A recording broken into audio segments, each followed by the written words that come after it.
Spark academy आयोजित prelims strategy सेशन्सच्या मालिकेतील आज इकॉनॉमिक्सचं सत्र आपण घेणार आहोत. लक्षात घ्या की इकॉनॉमिक्सचा ज्यावेळेला आपण सिलेबस बघतो, प्रिलिम्सचा सिलेबस ज्यावेळेला आपण बघतो, त्याला बऱ्याचदा सिलेबस वाचून आपल्याला हे कळत नाही की आपल्याला कशाचा अभ्यास करायचा आहे. तुम्ही हिस्ट्रीचा घ्यावं. हिस्ट्रीमध्ये काय सांगितलंय? भारताचा इतिहास महाराष्ट्राच्या विशेष संदर्भासह. याच्यातून आपल्याला हे कळतं की एन्शियंट करायचं आहे, मेडिवल करायचं आहे, मॉडर्न करायचं आहे. पण इकॉनॉमिक्सचा सिलेबस ज्यावेळेला तुम्ही बघता त्यामध्ये पॉवर्टी, लोकसंख्या हे दोन टॉपिक जर सोडले तर एक्झॅक्टली काय अभ्यास करायचं हे कळत नाही. किंवा मग काही मुलं अभ्यास करत असताना पूर्ण मेन्सचा जसा सिलेबस आहे तोच पूर्णपणे इकडे प्रिलिम्ससाठी करण्याचा प्रयत्न करतात. आजच्या सत्राचं जे प्रयोजन आहे ते यासाठीच आहे की प्रिलिम्सचा इकॉनॉमिक्सचा अभ्यास करत असताना कशा रीतीने आपल्याला अभ्यास करायचा आहे आणि काय आपली स्ट्रॅटेजी असायला पाहिजे, PYQचा कसा आपण या ठिकाणी उपयोग करून घ्यायचा आहे, त्याच्यासाठी आजचं हे सेशन आहे. तर सेशन सुरू करण्या अगोदर माझं इंट्रोडक्शन सांगतो. 2021 MPSC कंबाईन मधून स्टेट टॅक्स इन्स्पेक्टर आणि असिस्टंट सेक्शन ऑफिसर या पदांवर माझी निवड झाली. सध्या मी STI म्हणून कार्यरत आहे आणि 2022चा MPSCचा इंटरव्ह्यू मी दिलेला आहे.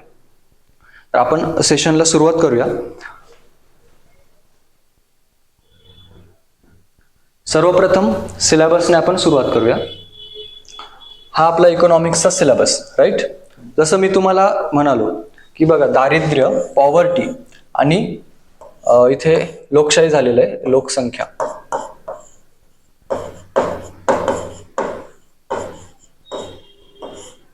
ओके, दोन टॉपिक जर सोडले तर एक्झॅक्टली कुठल्या टॉपिक्सचा आपल्याला अभ्यास करायचा आहे याचं आकलन याच्यामधून होत नाही आपल्याला. ठीक आहे, मग याच्यासाठी काय करावं लागणार आहे? त्याच्यासाठी आपल्याला सिलेबस डिकोड करावा लागणार आहे. आजच्या सेशनमध्ये मी तुम्हाला काय देतोय, तर आजच्या सेशनमध्ये आपण पूर्ण टॉपिकची लिस्ट बघणार आहे की कुठल्या कुठल्या टॉपिकचा आपल्याला अभ्यास करायचा आहे. ठीक आहे, तर सिलेबसमध्ये काय एकदा आपण जस्ट ओव्हरलुक करूया. आर्थिक व सामाजिक विकास, त्याच्यामध्ये शाश्वत विकास, सस्टेनेबल डेव्हलपमेंट. ठीक आहे, याच्यातनं आपल्याला कळतंय की ज्याने MPSCचा अभ्यास केलेला आहे की आपल्याला याच्यामध्ये SDGs किंवा MDGs, INDC या गोष्टींचा अभ्यास करावा लागणार आहे. त्याच्यानंतर समावेशन, इन्क्लुजन.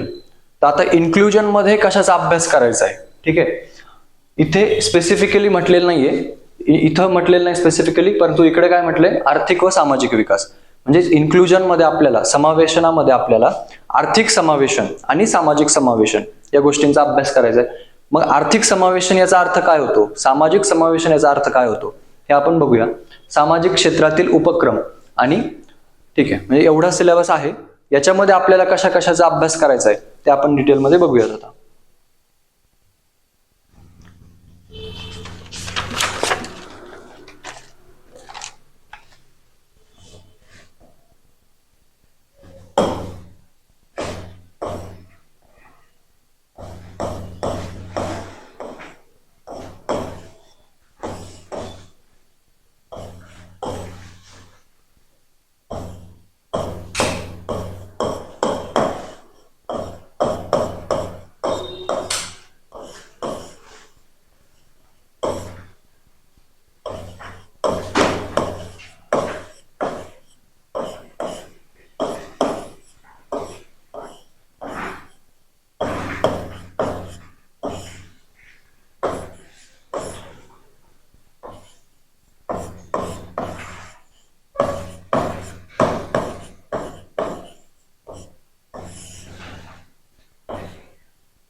ओके, 5 टॉपिक घेऊयात आपण.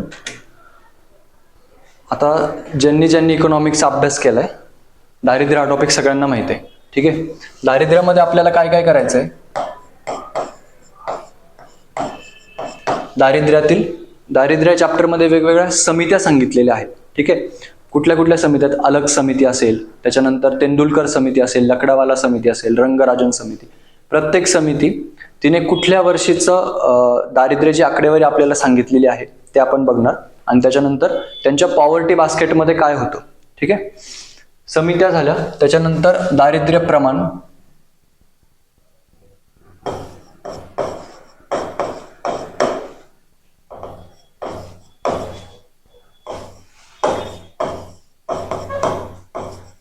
आणि दारिद्र्यातील वेगवेगळे निर्देशांक. दोनच निर्देशांक मेनली आपण बघतो, multi dimensional poverty index MPI आणि दुसरा ग्लोबल हंगर इंडेक्स MPI आणि ग्लोबल हंगर इंडेक्स. ओके, आता याच्यामध्ये यांचे निकष आपण बघून घेणार आणि त्याच्यानंतर सध्या त्याची क्रमवारी, भारताची ग्लोबल याच्यामध्ये काय क्रमवारी आहे ह्या गोष्टी आपण बघून घेणार. दारिद्र्य या चॅप्टरमध्ये काय होतं मी तुम्हाला सांगतो. चॅप्टर सोपा आहे, त्याच्यामध्ये कन्सेप्च्युअल भाग फार कमी आहे. ठीक आहे, परंतु फॅक्च्युअल गोष्टी खूप जास्त आहेत आणि त्याच्यामुळे आपल्याला या चॅप्टरची रिव्हिजन जास्तीत जास्त करावी लागते. अदरवाईज तुम्ही जर बघितलं तर आता याच्यामध्ये राष्ट्रीय उत्पन्न जर सोडलं तर सगळा भाग जो आहे तो फॅक्च्युअल आहे, बरोबर. मग याच्यामध्ये तुम्ही कसं याच्यावरती कंट्रोल मिळवणार, त्याला एकच मार्ग आहे, तो म्हणजे जास्तीत जास्त रिव्हिजन्स करणे. ठीक आहे, तर आता दारिद्र्याचं याच्यासाठी तुम्ही अभ्यास कसा करणार, तर तुम्हाला दोन सोर्सेस आहेत. एकतर देसले सरांच्या पुस्तकातून वाचा किंवा कोळंबे सरांच्या पुस्तकातून वाचा. पण मी सांगतो की मी अभ्यास करताना देसले सरांच्या पुस्तकातूनच केला होता, सो त्याच्यातून प्रेफर करू शकता तुम्ही. त्याच्यानंतर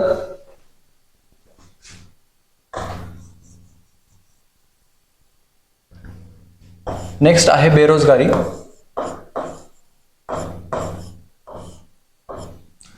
बेरोजगारीचे प्रकार कुठले कुठले प्रकार आहेत. डिस्गाइज्ड अनएम्प्लॉयमेंट किंवा ओपन अनएम्प्लॉयमेंट, त्याच्यानंतर स्ट्रक्चरल आहे, स्ट्रक्चरल अनएम्प्लॉयमेंट, फ्रिक्शनल अनएम्प्लॉयमेंट, बरोबर, अंडर एम्प्लॉयमेंट. हे सगळे प्रकार करून ठेवणं अपेक्षित आहे.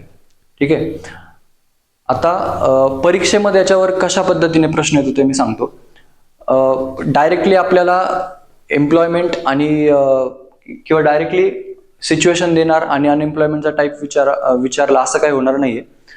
आपल्याला प्रश्न कसा येणार आहे, तर आपल्याला 2-3 स्टेटमेंट दिले जातील आणि त्याच्यावरून कुठल्या प्रकारचे ते अनएम्प्लॉयमेंट आहे हे विचारलं जाऊ शकतं. सो याच्यामध्ये कन्सेप्च्युअली तुम्ही क्लिअर राहणं अपेक्षित आहे. त्याच्यानंतर काही रेशोज विचारले जातील.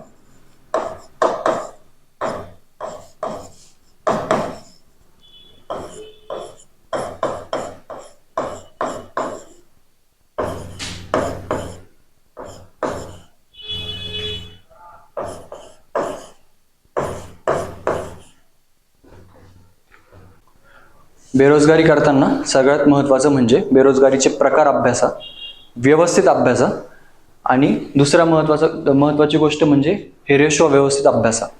LFPR असेल, लेबर फोर्स पार्टिसिपेशन रेशो, किंवा WPR worker population ratio, population unemployed, unemployment rates, हे रेट व्यवस्थित अभ्यासा.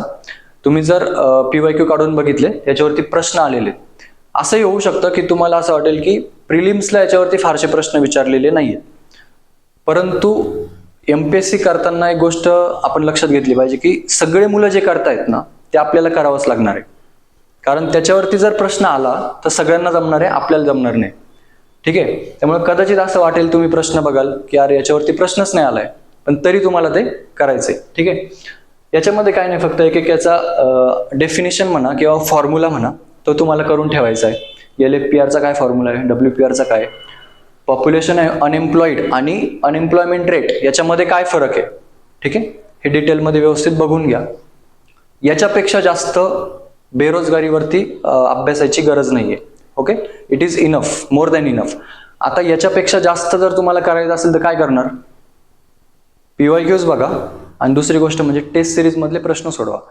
त्याच्यामधून तुम्हाला काय हाती लागला आणखी की बाबा मी एवढा अभ्यास केला होता पण याच्या व्यतिरिक्त असाही प्रश्न पडू शकतो, तर ते तुम्हाला टेस्ट सिरीज मधून कळणार आहे. परंतु तुम्ही जो सोर्स वापरणार आहे, मग देसले सरांचं पुस्तक असेल किंवा कोळंबे सरांचं पुस्तक असेल, याच्यामधून याच्यापेक्षा जास्त डिटेलमध्ये जाऊ नका. ठीक आहे, प्रिलिम्ससाठी एवढं इनफ आहे. इव्हन मी तर म्हणतो की मेन्ससाठी सुद्धा एवढं इनफ आहे. ओके,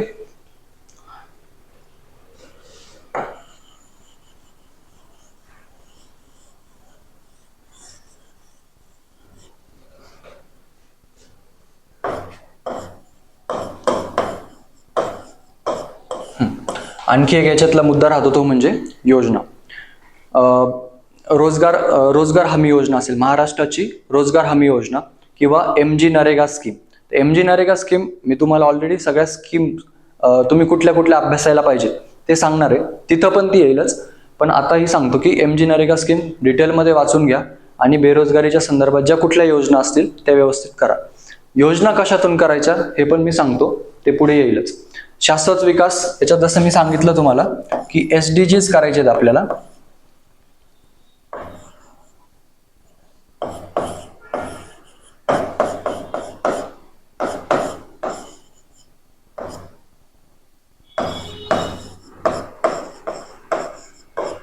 ओके, किती SDG आहेत टोटल? सस्टेनेबल डेव्हलपमेंट गोल्स किती आहेत? 17. ठीक आहे, सगळे पाठ करा. MDGs पाठ करून ठेवा. आणि व्याख्या, शाश्वत विकास म्हणजे काय? तुम्ही जर देसले सरांचं पुस्तक उघडलं तर त्या चॅप्टरमध्ये पहिल्याच पानावर व्याख्या दिलेली आहे शाश्वत विकासाची. ठीक आहे, परीक्षेमध्ये ज्यावेळेला तुम्हाला प्रश्न येणार आहे तर ॲज इट इज काही वर्डिंग तिथे नसणार आहे. त्यामुळे त्या व्याख्येतून त्यांना काय सांगायचंय आणि त्याचा एक थोडासा, ज्याला आपण म्हणतो की व्यापक दृष्टिकोनातून विचार करायचा. ज्यावेळेला तुम्ही प्रश्न सोडवताय तर तुम्ही वाचलेली व्याख्या ॲज इट इज तिथे नसणार आहे, परंतु त्याचा काय अर्थ लागतोय याचा थोडासा व्यापक दृष्टिकोनातून विचार करा. तर याच्यामध्ये फारसं काही करायची गरज नाही. SDG करा, MDGs करा, शाश्वत विकासाची काय व्याख्या आहे ते, आणि INDCs. INDC म्हणजे काय? Intended nationally determined contributions. तुम्हाला माहिती आहे का, 5 गोष्टी सांगितल्या आहेत की 5 कमिटमेंट्स आपण पॅरिस ॲग्रीमेंटमध्ये केलेल्या आहेत. कुठल्या कुठल्या आहेत त्या? 2030 पर्यंत 50% रिन्युएबल एनर्जी आपण इन्स्टॉल करणार. अजून काय सांगितलंय? 2070 पर्यंत नेट झिरो करणार. अशा 5 गोष्टी सांगितल्यात. 5च आहेत, मग त्या पाठ करून टाका. ओके, बस. म्हणजे याच्यामध्ये एवढं केलं तर इनफ आहे, मोर दॅन इनफ आहे. याच्या व्यतिरिक्त तुम्हाला कुठली गोष्ट सापडली तर ती फक्त टेस्ट सिरीज मधून सापडली पाहिजे. टेस्ट सिरीज आणि PYQ. एखादा सोर्स आला नवीन, तुमच्या मित्राने एखादा सोर्स आणला की बाबा याच्यामध्ये हे पण दिले, त्याच्यामुळे घाबरून जाण्याचं किंवा गडबडून जाण्याचं काही कारण नाही. फक्त टेस्ट सिरीज मध्ये सापडलं आणि तुम्हाला पण वाटलं की बाबा ही गोष्ट विचारली जाऊ शकते, तर मग ती तेवढी ऍड करायची तुम्हाला. ठीक आहे, इथपर्यंत काही प्रॉब्लेम आहे? ओके, पुढे जाऊया. लोकसंख्या. आता लोकसंख्या अभ्यासण्यासाठी तुमच्याकडे 2-3 सोर्सेस आहेत. एक सोर्स म्हणजे सौदी सरांचं भूगोलाचं पुस्तक, बरोबर. दुसरा सोर्स आहे खाटेकर सरांचं HRHRDचं पुस्तक, आणि तिसरं देसले सरांच्या पार्ट 2 मध्ये दिलेलं आहे, बरोबर. याच्यामध्ये मी रिकमेंड करेल की तुम्ही खाटेकर सरांच्या पुस्तकातून वाचा, कारण त्यांनी चार्ट फॉर्म मध्ये आणि शॉर्ट बट स्वीट दिलेलं आहे. तर लोकसंख्येचा अभ्यास करताना मला वाटत नाही की जास्त डिटेलमध्ये सांगितलं पाहिजे की काय अभ्यासायचं आहे. सगळ्यांना माहिती आहे लोकसंख्येचा अभ्यास. साक्षरता आपण अभ्यासतो, लिंग गुणोत्तर अभ्यासतो, बाललिंग गुणोत्तर अभ्यासतो, अजून लोकसंख्येनुसार राज्यांचे क्रम अभ्यासतो, साक्षरतेनुसार राज्यांचे क्रम अभ्यासतो. ठीक आहे, डिटेलमध्ये सगळ्यांना माहिती आहे. जी स्ट्रॅटेजी आपण इथे वापरणार आहे पॉवर्टीसाठी, सेम स्ट्रॅटेजी इथे वापरायची. लक्षात नसेल राहत तर रिपीटेड रिव्हिजन्स करा. आणि मी रिकमेंड करेल की समजा जर का तुम्ही लोकसंख्येचा अभ्यास करायला सुरुवात केली तर त्याला 2 दिवसामध्ये संपवा. म्हणजे पूर्ण 2 दिवस द्या असं मी म्हणत नाहीये. आज 2-3 तास करा, उद्या परत 2-3 तास करा. 2 दिवसामध्ये पूर्ण चॅप्टर संपवा. ठीक आहे, आणि त्याच्या पुढे जाऊन काय करायचंय, 2 दिवस झाले की मग पुन्हा 3-4 दिवस रोज त्याचा अभ्यास करा, रोज ते रिवाईज करा. ओके, म्हणजे स्वतःला विसरण्याची संधी देऊ नका, मला हे सांगायचंय. नेक्स्ट इज राष्ट्रीय उत्पन्न, GDP आणि GNP. आता या चॅप्टरची भीती वाटते बरेचदा मुलांना. कारण होतं काय, इकॉनॉमिक्सचा अभ्यास ज्या वेळेला सुरुवात करतात मुलं तर बऱ्याचदा इथून सुरुवात करतात की GDP आणि GNP पासून सुरुवात करू. तुम्ही बघा याच्यामधला एकही भाग कन्सेप्च्युअल नाहीये, फक्त हाच कन्सेप्च्युअल आलाय. आणि इथून तुम्ही ज्या वेळेला सुरुवात करता तर इकॉनॉमिक्स अवघड वाटायला लागतं. त्याच्यामुळे मी रिकमेंड करेल की इथून कधी सुरुवात करू नका, पहिली गोष्ट. आणि दुसरी गोष्ट मला वाटते की याच्यामध्ये घाबरण्यासारखं काहीच नाही. 2 गोष्टी मी सांगेल. एक म्हणजे concepts,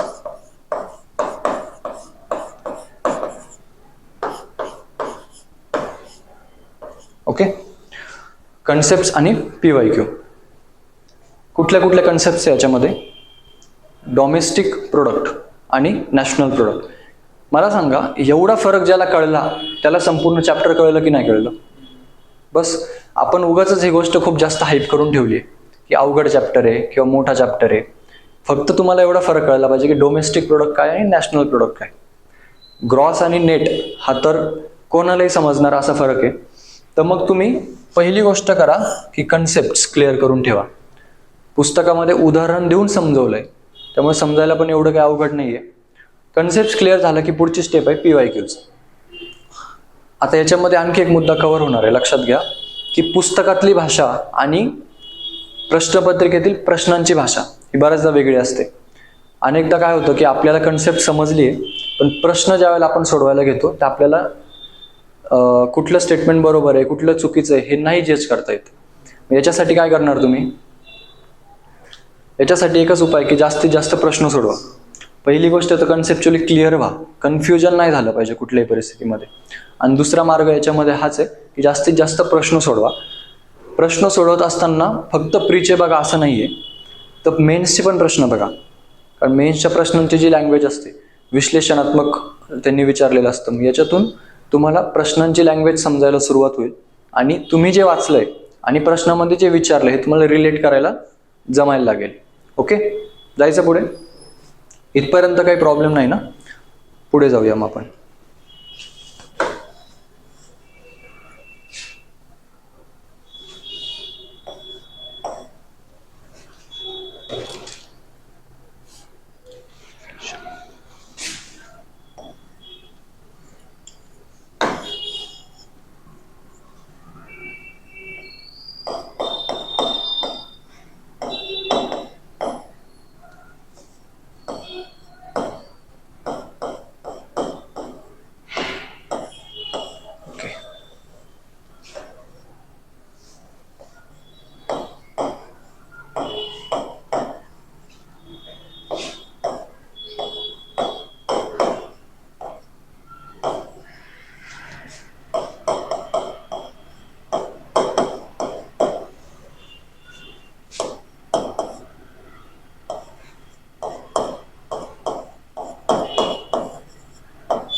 inflation and measures to control the inflation. इन्फ्लेशनचा अभ्यास करताना सगळ्यात पहिली गोष्ट आहे की इन्फ्लेशन व्यवस्थित समजून घ्या. ठीक आहे, महागाई होते, चलनवाढ होते म्हणजे पैशाची किंमत कमी होते की वाढते ही गोष्ट आहे. आणि इन्फ्लेशन सोबत आणखी काही टर्म्स येतात. कुठल्या? डिसइन्फ्लेशन एक येते, बरोबर. रिफ्लेशन एक टर्म येते, स्टॅगफ्लेशन येतं. यांचे पण अर्थ समजून घ्या. ओके, आता पुन्हा एकदा तुम्हाला असं वाटू शकतं की याच्यावरती प्रिलिम्सला प्रश्न नाही आलेला, पण सगळेजण करतात तर आपण पण करायचं. जर एखाद्या वर्षी प्रश्न पडला तर तो आपल्याला जमला पाहिजे. ओके, इन्फ्लेशन आणि त्याच्यासोबतच्या ह्या टर्म्स व्यवस्थित करायचे. आणि त्याच्यानंतर इन्फ्लेशनला जोडून आणखी एक मुद्दा येतो, तो म्हणजे इंडिकेटर्स.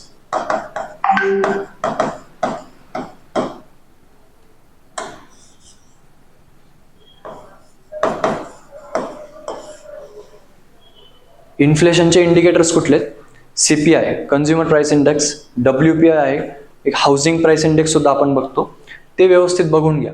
ते बघत असताना त्याचा अभ्यास करत असताना काय काय करायचं? इयर कधी सुरू झालाय, बरोबर. हे एक झालं. दुसरा मुद्दा की तो पब्लिश कोण करतं, CPI कोण पब्लिश करतं, WPI कोण पब्लिश करतं. ओके, आणि याच्यामध्ये CPI मध्ये सर्व्हिसेस आहेत, WPI मध्ये सर्व्हिसेस नाही आहेत, फक्त गुड्स आहेत. या बारीक बारीक गोष्टी आहेत.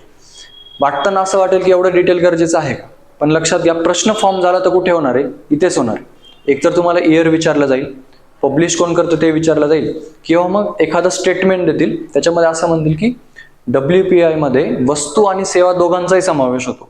तिथं तुम्हाला चुकवण्याचा प्रयत्न असेल. अभ्यास करताना तो अप्रोच ठेवा. ठीक आहे. मग इतक्या गोष्टी इन्फ्लेशन करत असताना पुरेशा आहेत.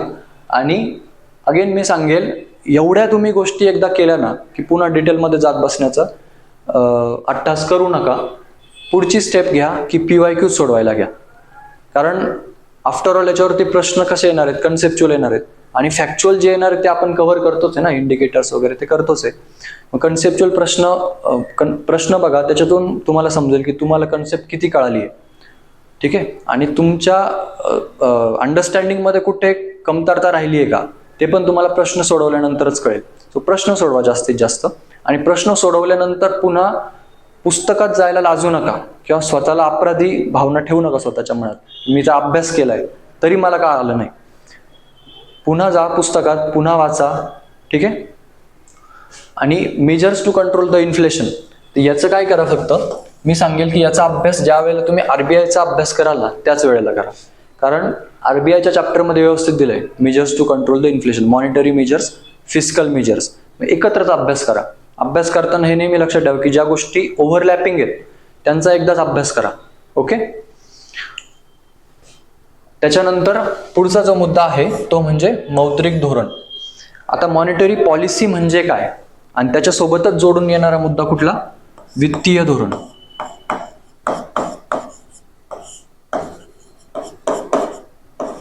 म्हणजे मॉनिटरी पॉलिसी आणि फिस्कल पॉलिसी काय फरक आहे नेमका. तर MPSC करणाऱ्या मुलाला एवढं तर माहिती असतं की बाबा मॉनिटरी पॉलिसी RBI ठरवते, फिस्कल पॉलिसी गव्हर्नमेंट ठरवते. एवढं तर माहित असतं प्रत्येकाला. पण डिटेलमध्ये जाऊन थोडंसं कन्सेप्च्युअली क्लिअर व्हा, वाचून ठेवा मॉनिटरी पॉलिसी म्हणजे काय, फिस्कल पॉलिसी म्हणजे काय. आणि दुसरी महत्त्वाची गोष्ट म्हणजे RBIची स्थापना कधी झाली, कुठला कायदा आहे, 34चा कायदा आपल्याला सगळ्यांना माहिती आहे. त्याच्यानंतर रचना एकदा बघून ठेवा. आतापर्यंत ते त्याच्यावर प्रश्न आलेला नाहीये, पण एकदा बघून ठेवा. आणि याच्यासोबत जोडून एक मुद्दा येतो MPC. काय MPC म्हणजे मॉनिटरी पॉलिसी कमिटी. कुठल्या समितीची शिफारस होती MPSC स्थापन करा असं, त्याच्यानंतर कधी स्थापना झाली, मॉनिटरी पॉलिसीचं कमिटीचं कार्य काय आहे, हे एकदा वाचून ठेवलेलं फायदेशीर ठरेल. आणि मग याला जोडून तुम्हाला हे पण स्टडी करायचंय की measures to control the inflation. Okay. त्याच्यामधले मॉनिटरी मेजर्स कुठले, फिस्कल मेजर्स कुठले, आणि quantitative measures, qualitative measures. Okay. आता इन्फ्लेशन मध्ये आणखी एक मुद्दा आपला सांगायचा राहून गेला, तो म्हणजे महागाईची कारणं. ओके. Causes of inflation.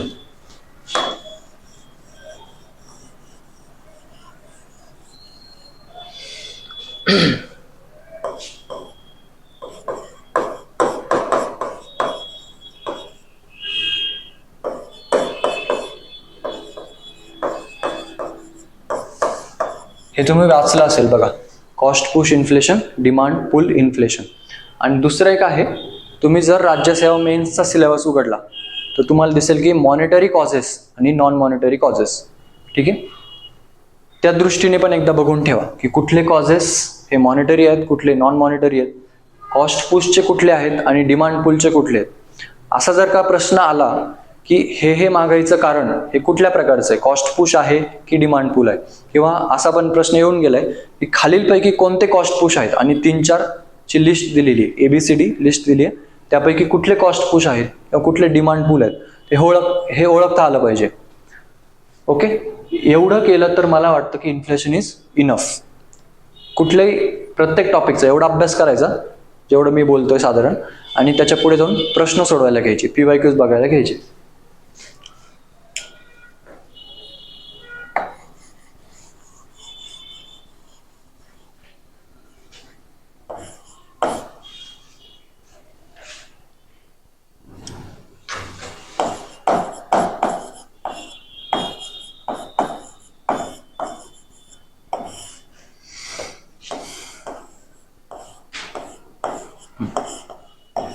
सार्वजनिक वित्त म्हणजे सगळ्यांच्या अगदी जिव्हाळ्याचा विषय आणि सगळ्यात जास्त मोठा वाटणारा चॅप्टर, बरोबर ना. आपल्याला फार मोठा वाटतो हा चॅप्टर, आणि ते काही प्रमाणात खरं पण आहे. कारण जर तुम्ही मेन्सचा सिलेबस बघितला सार्वजनिक वित्त, एक तर मेन्सच्या सिलेबसमध्ये 2-2 ठिकाणी प्रत्येक टॉपिक आलेला आहे, बरोबर ना. त्याच्यामध्ये सार्वजनिक वित्त फार मोठं होऊन जातं. पण आपल्याला प्रिलिम्स करताना किती करायचं आहे, तर त्याच्यामध्ये पहिला मुद्दा मी सांगेल की बजेट. आता बजेट आपण ऑलरेडी कधी करतो, संसद, पॉलिटी मधला सगळ्यात भयावह चॅप्टर आपल्याला वाटतं तो म्हणजे संसद, तिथे आपण बजेट करतो.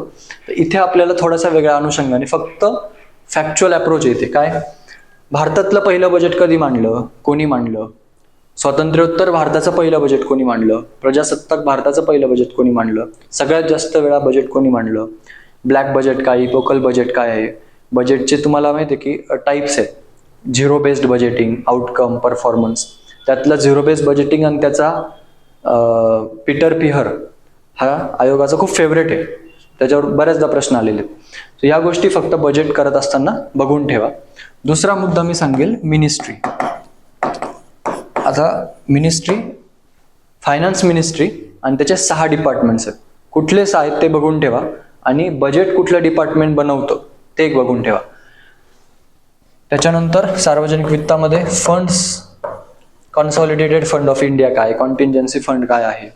ओके. त्याच्यानंतर आहे एक म्हणजे अगेन वित्त आयोग आणि CAG वगैरे. वित्त आयोग, CAG. आता या सगळ्या गोष्टी, ही गोष्ट आहे ती तुम्ही पॉलिटीमध्ये कव्हर करतात, ही पॉलिटीमध्ये कव्हर होते, ही पण पॉलिटीमध्ये कव्हर होते. याच्यातलं तुम्हाला फक्त आत्ता बघायचं आहे. आणि आणखी गोष्ट काय राहिली की लायबिलिटीज. तुम्ही जर 2021चा कंबाईनचा पेपर बघितला, कंबाईन प्रिलिम्सचा 21चा, त्याच्यामध्ये याच्यावर प्रश्न आलाय, लायबिलिटीज ऑफ द गव्हर्नमेंट वरती प्रश्न आलाय. म्हणजे सरकारवरचे कर्ज, सरकारने परकीय संस्थांकडून घेतलेली कर्ज, आंतरराष्ट्रीय संस्थांकडून घेतलेली कर्ज, मार्केट लोन्स म्हणजे देशांतर्गत कर्ज, आणि एक त्याच्यामध्ये प्रकार येतो अदर लायबिलिटीज म्हणजे RBI कडून सरकारने केलेली उचल. या सगळ्या गोष्टी एकदा बघून ठेवा. कंबाईन प्रिलिम्सला प्रश्न आलाय तर राज्यसेवेला सुद्धा येऊ शकतो. ओके, हे तुम्हाला एक इथे बघायचंय. ओके, तर हे झाले 8 मुद्दे.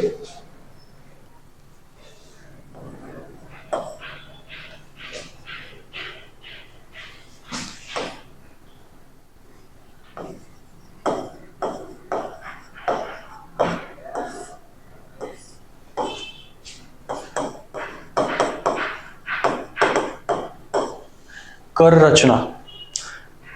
पुन्हा जर तुम्ही जे रिसोर्सेस तुम्ही वापरताय, देसले सरांचं पुस्तक असेल किंवा कोळंबे सरांचं, तुम्ही जर बघितलं तर जरा क्लिष्ट वाटणारं चॅप्टर आहे, बरोबर. पण आपल्याला इथे प्रिलिम्सच्या दृष्टीने बघत असताना महत्वाच्या काही त्याच्यातल्या फक्त कन्सेप्ट बघायच्या आहेत. उदाहरणार्थ काय, प्रत्यक्ष कर,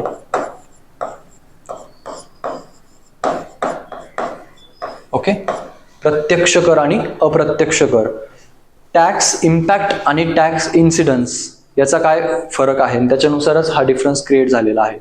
आणि आणखी एक गोष्ट याच्यामध्ये बघून ठेवा, ती म्हणजे GSTचे बेसिक्स फक्त बघून ठेवा. आणि देसले सरांच्या पुस्तकामध्ये हा चॅप्टर सुरू होतो GST, ते पण एंड करायलाच विसरून गेलेत. सुरू होतं नुसतं GST, पण कुठं संपतं तेच कळत नाही. त्यामुळं फक्त बेसिक्स करा. बेसिक्समध्ये काय येतं की GST कधी लागू झालाय, GST काउन्सिल काय आहे, GSTची कॉन्स्टिट्युशनल अमेंडमेंट 101वी अमेंडमेंट, या बेसिक गोष्टी आहेत. आणखी काही तुम्हाला मिळालं तर त्या फक्त तेवढं आपल्याला इथे करणं अपेक्षित आहे. म्हणजेच हा सगळा कन्सेप्च्युअल भाग येतो. ओके,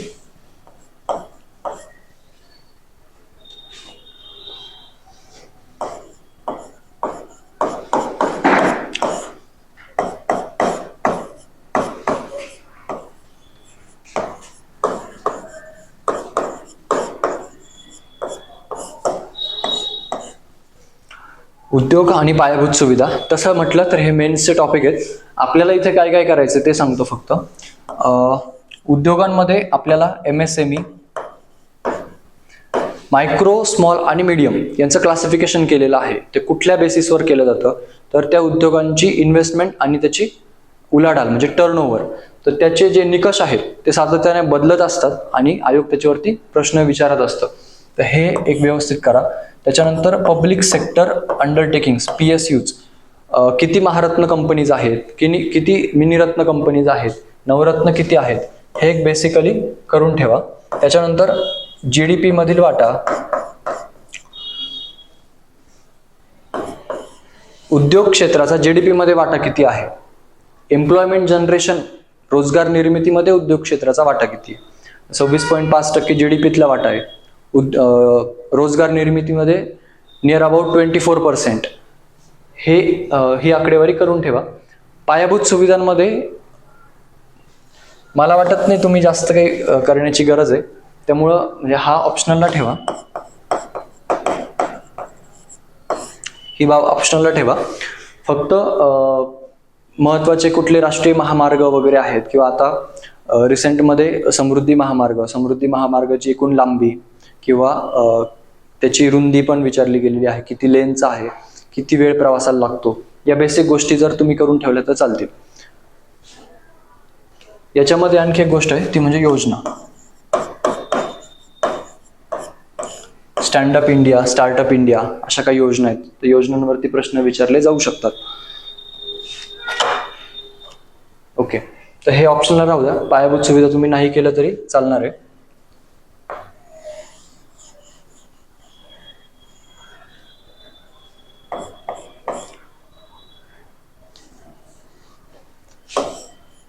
ओके, याच्यामध्येच आणखी काही आपण बघू की अशा कन्सेप्ट आहेत की ज्या कन्सेप्टवर तुम्हाला प्रश्न दिसतील.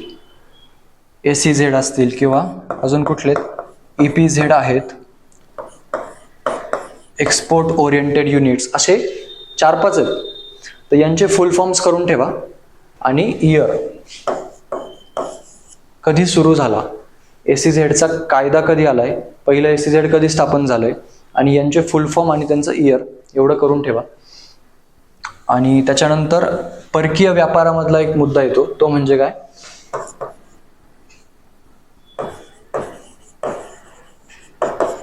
करंट अकाउंट आणि कॅपिटल अकाउंट.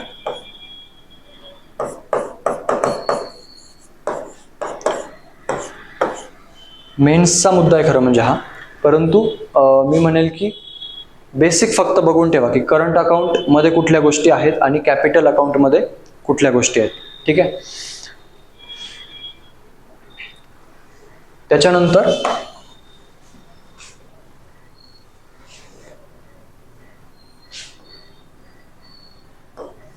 कितवा मुद्दा होता, 8वा ना, कितवा, 11वा.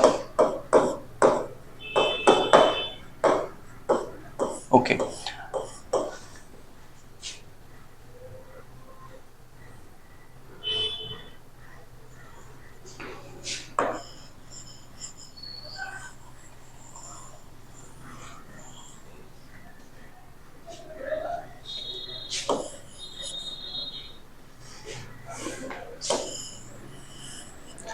या 2 मुद्द्यांना कव्हर करण्यासाठी आपण योजनांचा अभ्यास करतो. ओके, तर कुठल्या कुठल्या योजना करायच्या आहेत,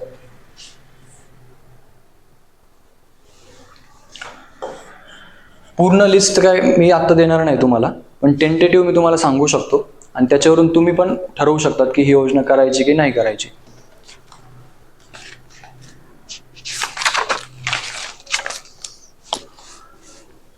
बघा, उदाहरणार्थ जनधन योजना आहे. जनधन योजना समावेशनमध्ये कुठल्या 2 प्रकारचं समावेशन सांगितलं आपण, आर्थिक समावेशन आणि सामाजिक समावेशन.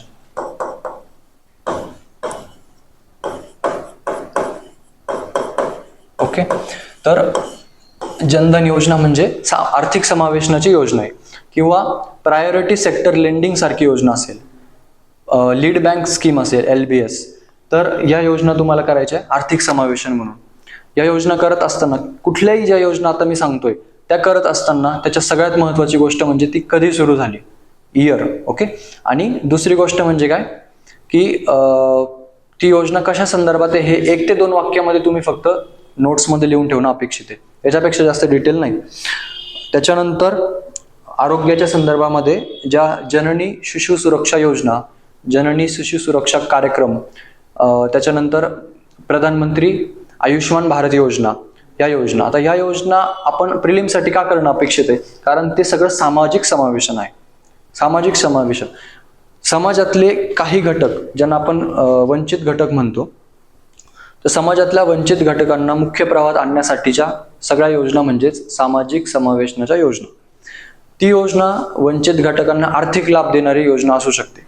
म्हणजे काय, एखाद्या समाजातल्या विशिष्ट गटाला स्किल डेव्हलपमेंट त्यांचं करणं, जेणेकरून त्यांना रोजगार उपलब्ध होईल आणि त्यांचं आर्थिक सक्षमीकरण होऊन आर्थिक समावेशन होईल. आला मुद्दा लक्षात? सामाजिक समावेशन आपण कसं म्हणू शकतो की त्यांचं आरोग्य सुधारण्यासाठी आपण एक योजना सुरू केली, त्याच्यातून त्यांचं सामाजिक समावेशन होत आहे. ओके, तर त्या योजना झाल्या. त्याच्यानंतर मी एक नाव घेतलं स्टँड अप इंडिया योजना. ही सुद्धा सामाजिक समावेशनाची योजना आहे. समाजातल्या वंचित घटकांसाठी ती खास करून सुरू केली गेली. त्याच्यानंतर रोजगार हमीच्या योजना, मग महाराष्ट्राची रोजगार हमी योजना, MG नरेगा या योजना. आता MG नरेगा ही योजना तुम्ही थोडीशी डिटेलमध्ये अभ्यासणं अपेक्षित आहे. म्हणजे कधी सुरू झाली, कुठला कायदा आहे, ह्या गोष्टी तर आल्याच, पण थोडंसं डिटेलमध्ये पण मला वाटतं तुम्ही जायला पाहिजे. त्याच्यानंतर वेगवेगळ्या ज्या घरकुल योजना आहेत, म्हणजे अगदी इंदिरा आवास पासून तर आत्ताची कुठली प्रधानमंत्री आवास योजना तिथपर्यंत. नेक्स्ट आहे पोषण संदर्भात वेगवेगळ्या योजना. मग 1995ची मिड डे मील स्कीम असेल, तिथून आतापर्यंतची PM पोषण पर्यंत. ओके, नेक्स्ट आहे PDS, आपली जी पब्लिक डिस्ट्रीब्युशन सिस्टम म्हणजे सार्वजनिक वितरण प्रणाली आहे. म्हणजे काय, रेशनिंगद्वारे जे धान्य मिळतं आपल्याला, स्वस्त धान्य, तर ती सगळी सिस्टम कधी सुरू झाली आणि अन्न सुरक्षा कायदा जो आहे 2013चा, तो कायदा, त्याच्यामध्ये 67% आहे. मग ग्रामीण भागातलं किती, शहरी भागातलं किती, हे सगळे डिटेल्स एकदा बघून घ्या. आणि आणखी एक महत्वाची गोष्ट, ऑप्शनलला मी म्हणेल की कृषी योजना ऑप्शनला ठेवा, वेळ मिळाला तर करा. कृषी क्षेत्रातल्या काही योजना, ऑपरेशन ग्रीन असेल किंवा पारंपरिक कृषी विकास योजना किंवा प्रधानमंत्री कृषी सिंचाई योजना, प्रधानमंत्री भीमा सुरक्षा योजना, या सगळ्या योजना आपण बघणं अपेक्षित आहे. याच्या व्यतिरिक्त बऱ्याच निघतील, परंतु मी तुम्हाला फक्त काय सांगतोय, टेंटेटिव्ह सांगतोय. याच्या आजूबाजूला तुम्हाला सगळा अभ्यास करायचा आहे. ओके, आता या योजना करत असताना जसं मी सांगितलं, पहिली गोष्ट म्हणजे काय करा, त्याचं इयर, आणि दुसरी गोष्ट म्हणजे इयर म्हणजे कधी ती योजना सुरू झाली, आणि दुसरी गोष्ट म्हणजे 1 ते 2 वाक्यामध्ये योजनेची माहिती. ती योजना कशाच्या संदर्भात आहे. बऱ्याचदा आपल्याला ती योजना वाचलं, तिचं नाव वाचलं की ते कळतं. तिथून नसेल कळत किंवा त्या योजनेबाबत एखादी अशी विशेष गोष्ट असेल तर ते आपण लक्षात ठेवणं अपेक्षित आहे. उदाहरण द्यायचं झालं तर जनधन योजना जर तुम्ही बघितली तर त्याचे काहीतरी 4 का 6 पिलर्स आहेत बघा. तुम्ही जर बघितलं तर 4 ते 6 पिलर्स आहेत. म्हणजे त्या योजनेचे 4 ते 6 कंपोनंट्स आहेत असं समजा. ते कंपोनंट्स लक्षात ठेवणं अपेक्षित आहे. असं प्रत्येक योजनेनुसार ती गोष्ट बदलत जाते. मनरेगा असेल तर मग मनरेगा योजनेमध्ये जी 100 डेची क्लॉज आहे किंवा मनरेगा योजनेचा जो खर्च आहे, मग कुठला खर्च हा 60-40 होतो आणि कुठला 100% राज्य शासन करतं आणि कुठला 100% केंद्र शासन करतं. त्याच्यानंतर अजून कुठल्या योजना आपण बघितल्या, PDS आहे.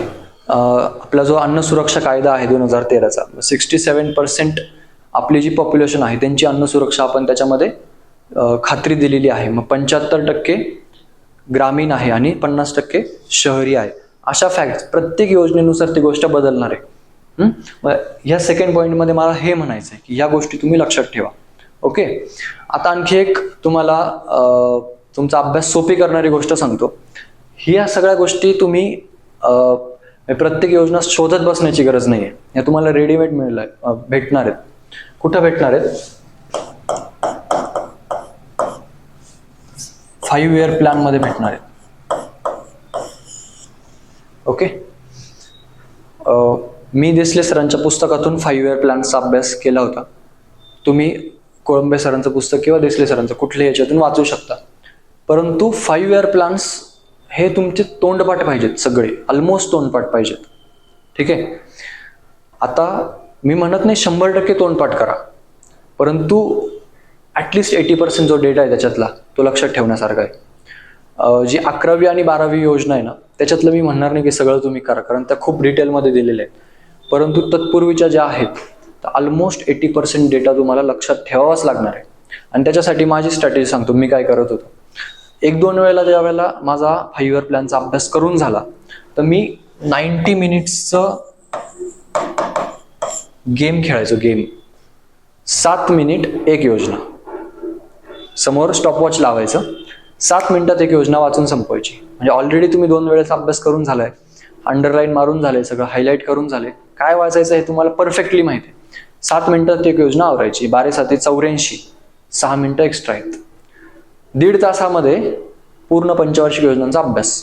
आणि असं तुम्ही मल्टिपल टाइम्स करा, 7, 8, 10 वेळेस करा, तर योजना तुमच्या पूर्ण लक्षात राहतील. पंचवार्षिक योजनांमध्येच तुम्हाला दिलेलं आहे की कुठली योजना कधी सुरू झाली, म्हणजे कुठली स्कीम म्हणतोय मी. मनरेगा कधी सुरू झाली, इंदिरा आवास कधी सुरू झाली आहे, नंतर ती कुठे मर्ज केली, हा सगळा डेटा दिलेला आहे त्याच्यामध्ये.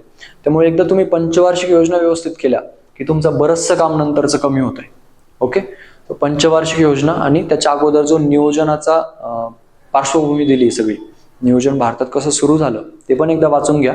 मात्र पंचवार्षिक योजना खूप चांगल्या पद्धतीने करा.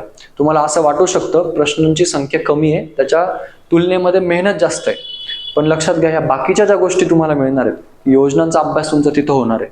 तुम्ही मेन्सला गेल्यानंतर इंडिया आफ्टर इंडिपेंडन्सचा भाग तुम्हाला हिस्ट्रीमध्ये शिकायचा आहे, त्याचं बरंचसं इथं कव्हर होतं. कारण तुम्हाला माहिती आहे स्टेट बँकची स्थापना कधी झाली, IDBIची कधी झाली, कुठलं सरकार म्हणजे कोण कधी पंतप्रधान होतं, कोणाची आघाडी कधी झाली, या सगळ्या गोष्टी तुम्हाला माहिती. पंचवार्षिक योजनांचा अभ्यास व्यवस्थित करा. आणि शेवटचा मुद्दा तो म्हणजे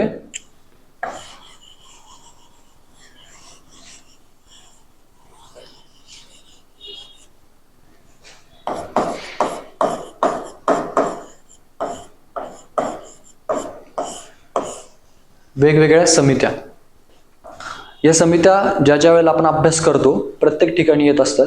हा काही अभ्यासाचा वेगळा असा मुद्दा नाहीये, फक्त मी म्हणेल की याची एक सेपरेट लिस्ट तयार करा जेणेकरून तुमचं कन्फ्युजन कमी होईल.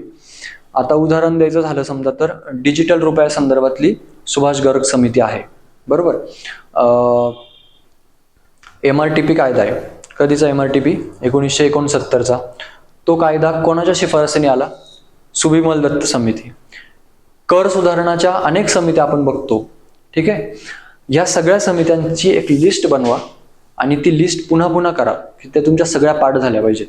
ओके, याच्याने आणखी एक फायदा आपल्याला होतो. हा मुद्दा तुम्ही सगळ्या अभ्यासामध्ये लागू करू शकता. कसा?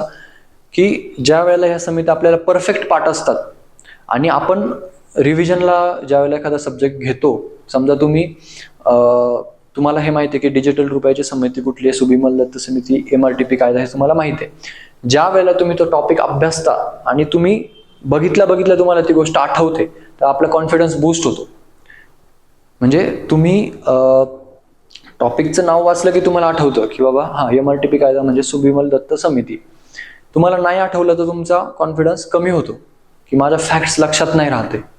पण ज्या वेळेला फॅक्ट्स आपल्याला आठवतात ना त्यावेळेला आपला कॉन्फिडन्स खूप जास्त बूस्ट होतो. म्हणून मी भर देतोय की लोकसंख्या, 5 इयर प्लॅन्स, या समित्यां वेगळी लिस्ट बनवा आणि त्या पाठ करा. हे का सांगतोय? कॉन्फिडन्स बूस्ट होतो याच्याने. मार्कांमध्ये फायदा होतो, तो होणारच आहे. ओके, आणि आणखी एक मुद्दा राहिलाय 13वा म्हणजे निर्देशांक. वेगवेगळे निर्देशांक आपण करत असतो. कुठले?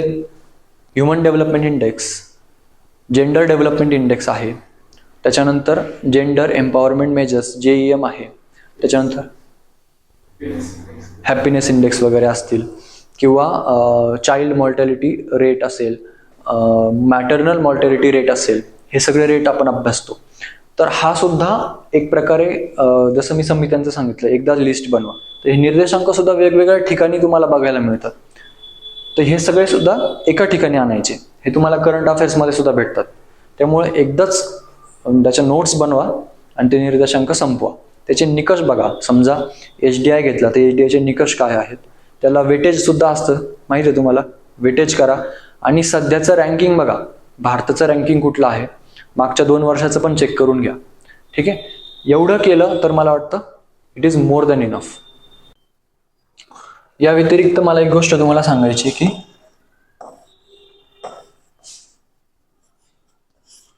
काय आहे 98 डेज म्हणजे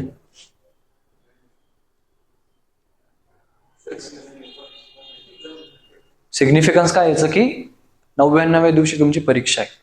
ठीक आहे. तर याचं एक मला माहिती आहे की ऑलरेडी सेशन झालंय, पण माझ्या परीने 1-2 मिनिटांमध्ये फक्त मी सांगण्याचा प्रयत्न करतो. एक 8 दिवस तुम्ही शेवटचे जे आहे ते वजा करा, सोडून द्या. कशासाठी सोडायचे ते? रिव्हिजनसाठी सोडायचे. तुमच्याकडे उरतायत 90 दिवस. आता फन फॅक्ट इज की ज्या वेळेला आमची प्रिलिम्स अनाऊन्स झाली त्यावेळेला माझ्याकडे पण 90च दिवस होते. म्हणजे मी जसं प्लॅनिंग केलं असेल साधारणतः तसं तुम्ही करू शकता, किंवा ती जी माझी स्ट्रॅटेजी असेल ती तुम्हाला लागू करता येण्यासारखी आहे. तर माझं साधारणतः असं होतं की 45+45 असं एक मी बनवलं होतं पहिल्या 45 दिवसामध्ये. म्हणजे माझा प्रयत्न खरं तर 35 ते 40 दिवसांचाच होता. ते 45 दिवसापर्यंत स्ट्रेच झालं. सगळा सिलेबस जो तुम्हाला अभ्यासायचा आहे, अभ्यासनं जे तुम्हाला अपेक्षित आहे ते तुम्ही 45 दिवसामध्ये संपवणार. ओके. सगळ्या विषयांचं. आता उदाहरणार्थ मी सांगितलं इकॉनॉमिक्स ना, असं प्रत्येक विषयाची तुमची स्ट्रॅटेजी आहे. हे सगळं तुम्हाला कधी संपवायचंय? 45 डेजमध्ये संपवायचंय. पुढच्या 45 दिवस तुम्हाला काय करायचंय? आता मी म्हणत नाही की 45 दिवसात संपलं म्हणजे ते तुम्हाला कन्वर्ट झालंय मार्क्समध्ये, असं नाहीये. पण मी जे आता जे सांगितलं ते तुम्ही अभ्यासणं अपेक्षित आहे या 45 दिवसामध्ये. एखाद्या ठिकाणी नोट्स काढणं अपेक्षित असेल, उदाहरणार्थ कुठे सांगितलं मी की समित्यांची लिस्ट बनवा, ती तुमची तयार झाली पाहिजे या 45 दिवसात. निर्देशांक सगळा डेटा तयार झाला पाहिजे या 45 दिवसामध्ये. कळलं? अपेक्षित नाही की तो तुमचा लक्षात राहिला पाहिजे. लोकसंख्येचा अभ्यास करून झाला पाहिजे. पुढचे 45 दिवस आता तो जो कंटेंट तुम्ही बिल्ड केलाय ना त्याच्यावर तुम्हाला कमांड मिळवायची. त्याच्यासाठी तुम्हाला रिव्हिजन्स करायचे. हा तुम्हाला वेळ खूप कमी वाटू शकतो 45 दिवस, पण लक्षात घ्या की हा जर तुम्ही खूप जास्त वाढवला ना, हा कमी झाला तर मात्र तुमचे प्रश्न चुकतील जास्त. म्हणजे तुम्ही प्रश्न बघितल्यावर तुम्हाला वाटेल की वाचलाय आणि मला जमणार आहे, पण कुठेतरी 2 ऑप्शन मध्ये कन्फ्युजन राहून जाणार तुमचं. म्हणून तुम्हाला हा वेळ 45 दिवसांचा देणं अपेक्षित आहे. इथं फक्त रिव्हिजन करायचं आहे का? नाही, इथं टेस्ट सिरीज पण द्यायची आहे ना. मग हा वेळ तुम्हाला ठेवला पाहिजे 45 दिवस, 50-50. तर इथं रिव्हिजन्स करा, टेस्ट पेपर्स सोडवा आणि टेस्ट सिरीज वेगवेगळ्या घ्या मार्केटमधून. ठीक आहे. त्याची प्रॅक्टिस करा जास्तीत जास्त. दुपारच्या वेळेमध्ये ज्यावेळेला तुम्हाला कंटाळा आलाय त्यावेळेला टेस्ट सिरीज, आणि ऑलरेडी तुम्ही 45 दिवस अभ्यास केलाय ना, तर मग पुढचे 45 दिवस ज्यावेळेला तुम्ही टेस्ट सिरीज घेणार सोडवायला, तुम्हाला इंटरेस्ट क्रिएट होणार त्याच्यामध्ये की चला मला आठवतायत प्रश्न, जमतायत मला प्रश्न, थोडंफार का होईना आठवतंय. कन्फ्युजन होतंय पण आठवतंय. तुम्हाला इंटरेस्ट क्रिएट होणार. ती एक गोष्ट इथे तुम्ही करायला पाहिजे. आणि या सगळ्या प्रोसेसमध्ये तुमच्या काही मायक्रो नोट्स तुम्हाला तयार करता आला तर खूप चांगलं आहे की ह्या 8 दिवसामध्ये त्या मायक्रो नोट्स तुम्हाला वाचता येतील. मायक्रो नोट्सचा फायदा हाच असतो की माझ्या इकॉनॉमिक्सच्या नोट्स जर 5 ते 10 पानात माझ्या असतील, मायक्रो नोट्स 5-10 पानात, तर सगळं इकॉनॉमिक्स माझं त्या 5 ते 10 पानात कव्हर झालेलं आहे. ते 5 ते 10 पानं वाचायला मला 1 दिवस लागेल समजा, कारण ते डिटेलिंग असणार आहे सगळं. आणि नुसतं वाचायचं नाही, ते मला आठवायचं पण आहे. तर समजा 1 दिवस लागणार आहे, तर त्या 1 दिवसामध्ये माझं पूर्ण इकॉनॉमिक्स कव्हर होणार आहे. कळतंय? असं एक साधारणतः प्लॅनिंग तुम्ही ठेवू शकता. आणि दुसरा एक मुद्दा मला सांगायचा आहे तो म्हणजे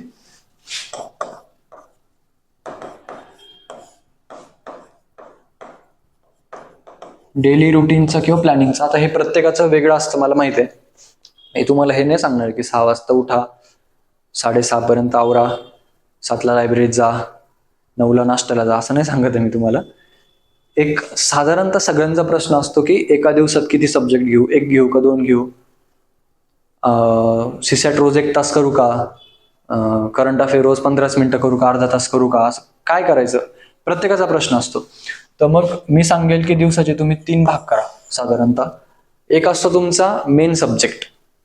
समजा तुम्ही इकॉनॉमिक्सचा अभ्यास सुरू करताय आता, तर इकॉनॉमिक्स तुमचा मेन सब्जेक्ट असेल.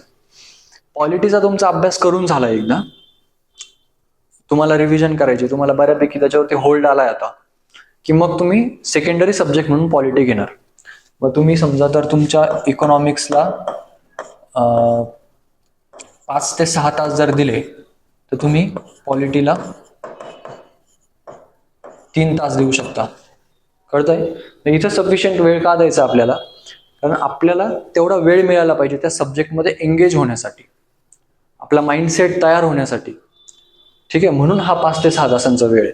आणि इथं हा वेळ कमी काय, ऑलरेडी तुम्ही त्याच्यामध्ये गेलेला आहे, तुम्हाला माहिती आहे, तुम्हाला फक्त रिव्हिजन्स मारायच्या आहेत. आणि थर्ड जे असतं ना, त्याला मी म्हणेल की म्हणजे माझ्या डायरीमधलं नाव असं त्याला डे एंड रिव्हिजन असं होतं. तुम्ही त्याला काही नाव द्या, day end revision. Day end revision मध्ये काय करायचं असतं, पॉप्युलेशनचा समजा तुमचा अभ्यास करून झालाय, त्याचे तुम्ही जे काही चार्ट वगैरे बनवले असतील किंवा पुस्तकात जे चार्ट आहेत, तुम्ही ठरवलं की हे चार्ट मला रिवाइज मारायचे आहेत, कारण फॅक्च्युअल डेटा आहे सगळा. तुम्ही जेवढं रिवाइज करणार तेवढं लक्षात राहणार. तुम्ही ठरवलं डे एंड रिव्हिजनच्या सेगमेंटमध्ये मला 5 इयर प्लॅन्स 1.5 तासामध्ये रिवाइज मारून टाकायचे आहेत, मला समित्या रिवाइज करायच्या आहेत, मला निर्देशांक रिवाइज करायचे आहेत. ह्या गोष्टी सगळ्या तुम्हाला इथं करायच्या आहेत. आलं लक्षात? आउटलाईन कशी असली पाहिजे. बऱ्याचदा हाच प्रॉब्लेम होतो ना की मी उदाहरणार्थ समजा इथे हिस्ट्री असेल, माझं इकॉनॉमिक झालं, मी हिस्ट्रीचा अभ्यासाला सुरुवात केली, पण ते हिस्ट्री मधला अभ्यास दलित चळवळ कामगार चळवळीपर्यंत जेव्हा पोहोचतो, इकॉनॉमिक्स मधले निर्देशांकच विसरून गेलेलो आहे तुम्ही. पॉप्युलेशनचं काय आठवतच नाही, म्हणजे भारताची पॉप्युलेशन सोडली तर काहीच आठवत नाही, इथपर्यंत पोहोचतं. हे कसं अवॉइड करायचं? या पॅटर्नने जायचं, नाही अवॉइड करायचं की रोज तुम्ही फॅक्च्युअल थोडं तरी काहीतरी फॅक्च्युअल रोज रिवाइज करताय. ओके, हा एक मुद्दा. आणि दुसरा एक मुद्दा सांगेल की सगळेजण म्हणतात की रोज संध्याकाळी तुम्ही दिवसभर जे वाचलं त्याची एकदा रिव्हिजन करा. तर तसं करू शकला, पण मी प्रेफर करेल की दुसऱ्या दिवशी सकाळी रिव्हिजन करा. म्हणजे आज रात्री 12 पर्यंत काय करायचं ते सगळं करा, दुसऱ्या दिवशी सकाळी लायब्ररीत आलात की 1 ते 1.5 तास काल काय केलं हे सगळं रिवाइज करा. ओके, आणि मग पुढच्या दिवशीचं सुरू करा. मला वाटतं की अशा पॅटर्नने जर तुम्ही गेलात तर प्रिलिम्समध्ये इकॉनॉमिक्स बद्दल जर बोलायचं झालं तर 13 ते 14 प्रश्न तुमचे कुठेच नाही गेले. हाईप करून नाही सांगत आहे, पण खरंच 13 ते 14 प्रश्न तुमचे कुठेच नाही गेले. आणि हे 13 ते 14 प्रश्न मी ज्या वेळेला बोलतोय ते मला याची पूर्ण जाणीव आहे, कारण मी या प्रक्रियेतून इथपर्यंत आलेलो आहे की फक्त इकॉनॉमिक्सचा अभ्यास नाही करायचा आहे मला, माझ्याकडे 6 GS आहेत, सगळ्यांचा करायचा आहे. आणि म्हणून मी तुम्हाला सोर्समध्ये 2च सांगितलेत ना, एक देसले सरांचं घ्या किंवा कोळंबे सरांचं घ्या. मी आणि नाही म्हणते किंवा म्हणतोय, एकच कुठलं तरी घ्या, त्याला तुमचं बेसिक बुक बनवा. आणि एखाद्या टॉपिकमध्ये तुम्हाला वाटलं की दुसरं पुस्तक पण बघायचंय तर मग ते तुम्ही रेफर करा फक्त, पण एकच कुठलं तरी पुस्तक घ्या, त्याला तुमचं बेसिक बुक बनवा. जिथं आवश्यकता आहे तिथं नोट्स काढा. आणि इकॉनॉमिक्समध्ये स्पेशली सांगेल की जिथं जिथं कन्सेप्ट आहेत तिथं तिथं PYQ जरूर बघा, मेन्सचे PYQ सुद्धा बघा. आलं लक्षात? कारण PYQ बघून तुम्हाला जास्त कन्सेप्च्युअल क्लॅरिटी येणार आहे. त्यामुळे इकॉनॉमिक्समध्ये PYQ खूप महत्वाचे आहेत. आणि असं PYQच्या माध्यमातून तुम्ही कन्सेप्च्युअली क्लिअर होता आणि फॅक्च्युअलसाठी तुम्ही रिव्हिजन जास्तीत जास्त करा. तुम्ही इकॉनॉमिक्समध्ये तुमचे कुठंच नाही गेले, 13 ते 14 प्रश्न 100% बरोबर येणार. चालतंय, थांबूया तिथे. थँक्यू.